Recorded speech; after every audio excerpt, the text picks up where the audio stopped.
Autoline Daily is brought to you by Bosch.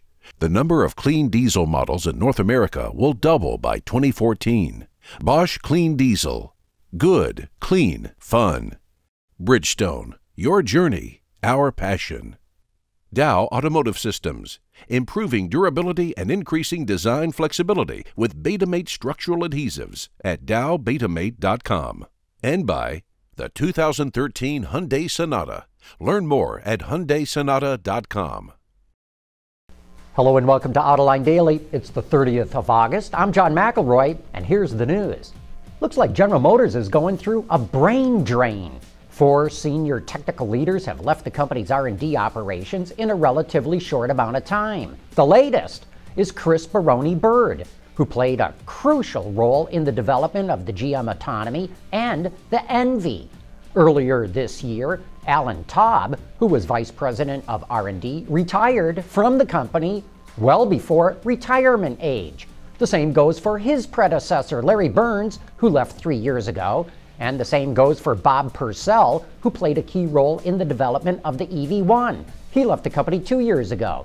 Earlier this year, GM cut its research staff based in the United States by 25%. I don't think we've ever seen so many technical people leave a car company well before their retirement ages. Speaking of GM, there's an internet rumor making the rounds claiming that 79% of GM sales are going to the government. It goes on to say that this is just another Obama administration bailout of GM and the UAW.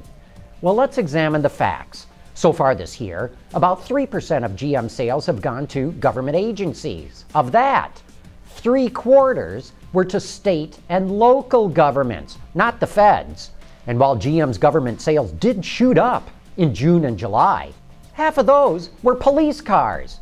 Bottom line, if the Obama administration is buying less than 1% of GM sales, then it's not doing a very good job of bailing them out again. Hey, more news from Russia today. Nissan just introduced the all-new Almera at the Moscow International Autosalon. The large sedan was specifically designed for the Russian market and features higher ground clearance, more underbody protection, and anti-corrosion chrome treatment to handle those rough Russian roads. The car is powered by a 1.6-liter gas engine with either a 5-speed manual or 4-speed automatic. The Almera will be built in Russia and goes on sale early next year. Yesterday, Ford broke ground on an all-new $760 million plant in China, which will start production in 2015. Ford's going to bring 7 new models to China in the next 3 years, including a low-priced small car. However, Ford's not going to develop a separate Chinese brand, and it says the new low-price car will not be the Figo. It makes the Figo in India, and it starts at only $6,800, but Ford says it's not going to build that in China because it's a right-hand drive car.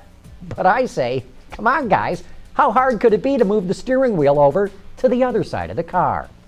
Speaking of new models, the next generation Volkswagen Golf should be revealed to the world in just a few days, but supposedly a product presentation about this Mark 7 model already landed on the internet.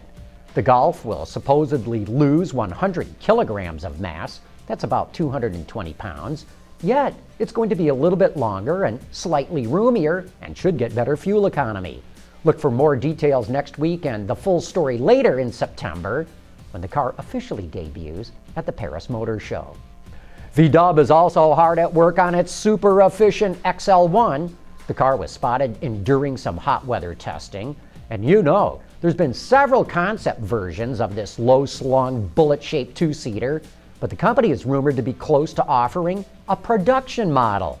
Fuel economy is supposedly in the neighborhood of 235 miles per gallon. That is thanks to a super low curb weight and a coefficient of drag of only 0.186. At least, that's how slippery the concept was. And sticking with the Volkswagen Group, Car and Driver reports the next generation Audi A8, which is expected to debut in the 2016 to 2017 timeframe, could get rid of its all-aluminum space frame. This has been the flagship car's defining feature since 1994. It's rumored the upcoming model will share an aluminum hybrid platform with Porsche and Bentley. Apparently, it's going to incorporate high-strength steel and composite materials to save more weight. We'll see if Audi makes the decision to switch to this dedicated rear-wheel drive architecture.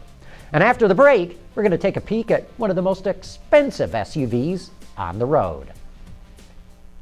Clean diesel models in North America will double by 2014. Why? Higher take rates, lower cost of ownership, longer range and better fuel mileage, lower CO2 emissions. Clean diesel, good, economical, functional.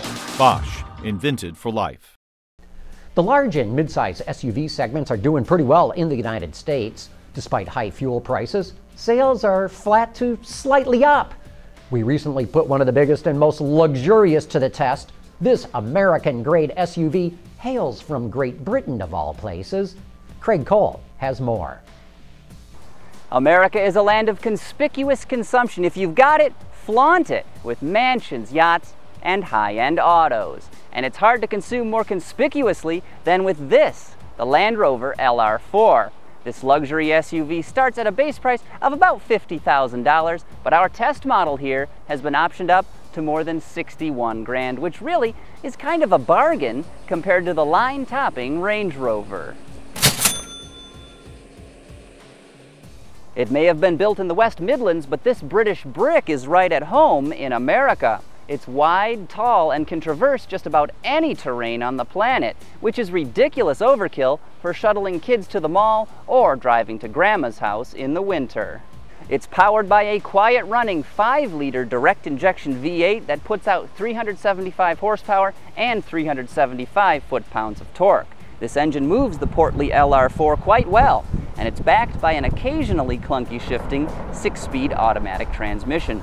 Fuel economy is a whisker better than unbearable at 12 miles per gallon in the city and 17 on the highway. As for the interior, I'm not blown away by the cabin of this Land Rover. It's fine, there's plenty of soft leather and real walnut wood trim, but it's not going to take Audi down anytime soon. The front seats, though, are like thrones. They're so comfortable, and the view of the road ahead is unmatched. Well, at the end of the day, I'm decidedly unimpressed by the LR4. While I can see some appeal of owning a large, luxury SUV, this thing is just too ponderous, too inefficient, and a little bit too phony for me. If I want to go off-roading, I'll take a Jeep Wrangler. If I want luxury, an Audi A8 would be fine.